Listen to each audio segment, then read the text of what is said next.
السلام عليكم ورحمة الله وبركاته. كيف الحال شباب؟ إن شاء الله تكونوا بخير. رجعنا لكم مقطع جديد من قناة الشيلبي أو يوميات مرتضى. طبعا بهذه الحلقة شباب راح نتكلم عن واقع الإنسان العادي أو المواطن العادي بأي دولة أو بالخصوص بالعراق. فقبل ما نبدأ شباب لا تنسوا الاشتراك في القناة ودخل سيرفر الديسكورد بالوصف.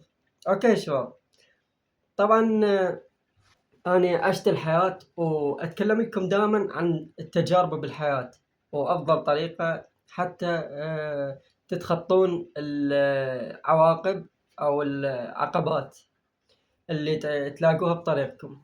فعلى العموم يا شباب، طبعا الإنسان العادي يعني حاليا يعيش.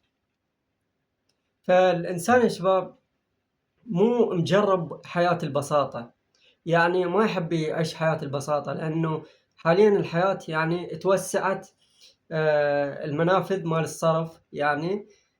فصار الإنسان بس يحب يصرف، دائما يحب يصرف ويشوف الأشياء قدامه، كل شي صار بفلوس وكل شي صار ينشرى وينباع.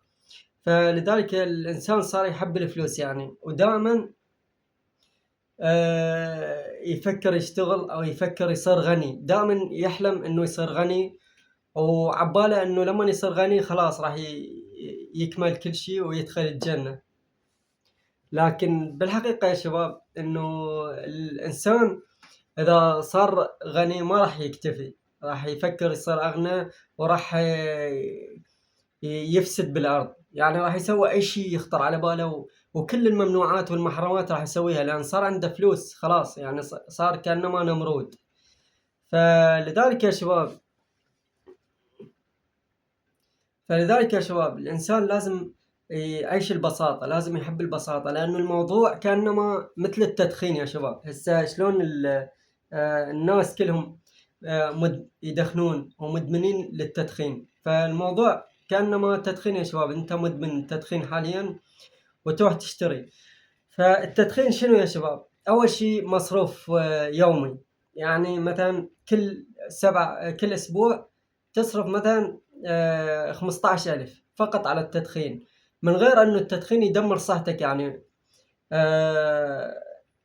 يعني بعد ما تقدر تركض، يعني مجرد تركض، يعني تركض 10 أمتار راح صدرك يتعب، يعني بعد ما تقدر تتنفس.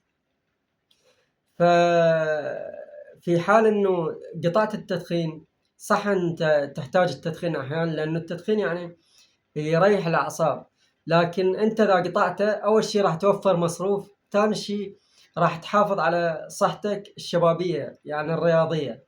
يعني أنت بدون التدخين إذا بلغت 50 سنة راح تقدر تركض، بينما بالتدخين أنت ما تقدر تركض حتى وأنت شاب. وأيضا يا شباب مو بس التدخين يا شباب، المصروفات، إنه الإنسان يعني الشباب حاليا لما يتزوج يعني البنية تجي تدلع، يعني الزوجة تجي تدلع عليها وأيضا تريد منه مصروف. فلذلك الإنسان يا شباب لما يتزوج لازم يعيش حياة ما ترضي، أو يعني خلينا نقول لازم يشتغل شغل ما يرضي، يعني يشتغل أي شغل، أي وظيفة، يعني المهم يجيب فلوس. هذا أول شيء. الشيء الثاني يا شباب إنه هو ما محسب حساب للمستقبل. يعني هو الإنسان يتزوج، زوجته تدلع وتريد فلوس، لأنه الحياة يا شباب صار كل شيء بالفلوس حاليا، كل شيء حلو بفلوس. يعني الإنسان دائما يريد يشتري الأشياء، يعني دائما يريد يجيب الأشياء اللي تعجبه وهذه الأمور، فيحتاج كثير فلوس يعني. فلذلك يا شباب الشيء الثاني يا شباب إنه الإنسان شو اسمه، الإنسان يعني كل ما يجيب شيء، يعني كل ما يشتري شيء راح يصير جزء من حياته، هذا الشيء جزء من حياته، جزء من مستقبله. فلذلك الإنسان لازم يتقبل البساطة، لأنه أنت لما اشتريت شيء، يعني مثلا اشتريت تليفون، هذا تليفونك ممكن يجي مثلا أي شخص يمسك هذا التليفون أو ياخذه منك أو يباع بدقائق، أنت راح تتضايق يعني، لأنه أنت ما تحب واحد يلعب بالأشياء مالتك. فلذلك يا شباب أنت لازم تقلّص الأشياء اللي حولك، لأنه أنت كل ما تشتري شيء راح يدخل لحياتك ويصير جزء من حياتك ويسيطر على عقلك، وأيضًا راح دائمًا تفكر بيه حتى وأنت نايم وتخاف عليه، إنه في شخص يلمسه، في شخص يكسره. فلذلك يا شباب أنت لازم تقلّص حياتك، لازم تعيش البساطة، لأنه أنت ما راح تموت إذا ما اشتريت كل حاجة. أنت راح تعيش وحياة البساطة حلوة، لكن أنت ما تحب تعيش حياة البساطة لأنك الناس مسيطرة عليك، يعني الناس دائمًا تجي ناس تشوف شو تحكي عليك، تتكلم عليك، تقول يعني هذا ما عنده، هذا مو غني، هذا ما عنده تليفون، هذا ما عنده كمبيوتر، هذا ما عنده فلان شيء. فكلامهم يسيطر عليك، فلذلك أنت لازم ما تهتم لكلام الناس، لازم تعيش البساطة، ولازم تقلّص الأشياء اللي تشتريها، الأشياء مالتك. كل ما قلّصت الأشياء راح تعيش حر وراح تستمتع بحياتك. وأعتقد وصلت الفكرة. وأنت لازم تتقبل البساطة، لأنه الأنبياء كانوا قبل عايشين بيوت من طين، يعني وكانوا عايشين بدون مراوح، بدون مكيفات، بدون كمبيوترات، بدون انترنت. كانوا عايشين عادي متقبلين الحياة.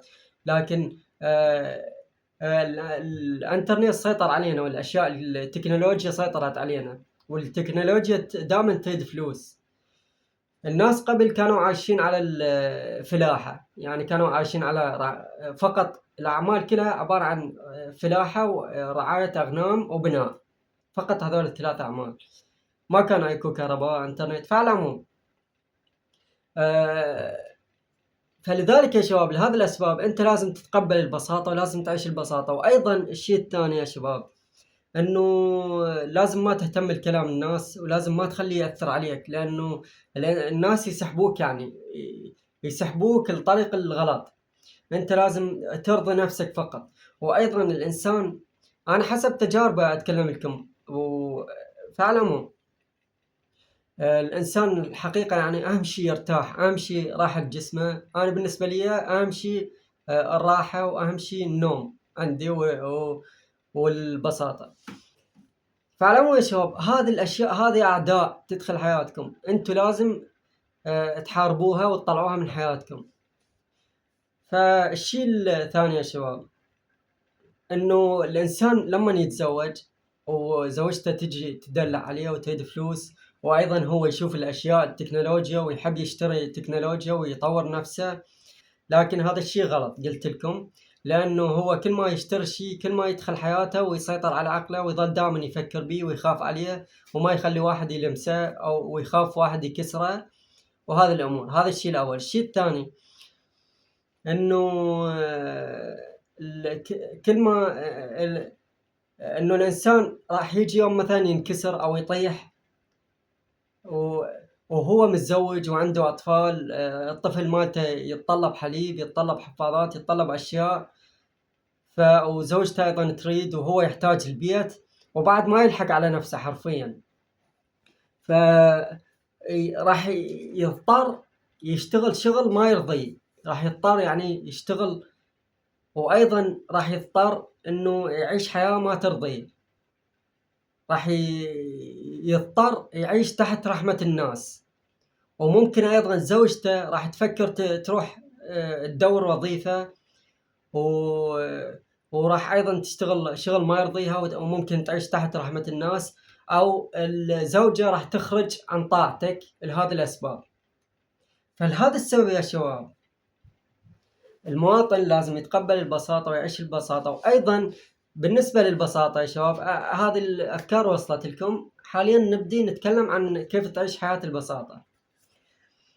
تعيش حياة البساطة يا شباب، أول شيء لازم تشتغل الشغل اللي يعجبك واللي يرضيك، ولازم تصنع منصة خاصة بيك ومحتوى خاص بيك، ولازم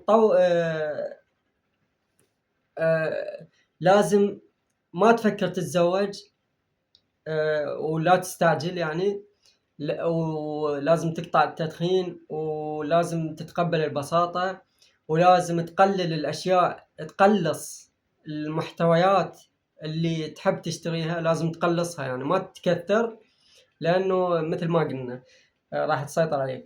فأيضا يا شباب دائما فكر إنه تجمع للمستقبل، لأنه بأي لحظة يا شباب أنت ممكن يتغير تفكيرك.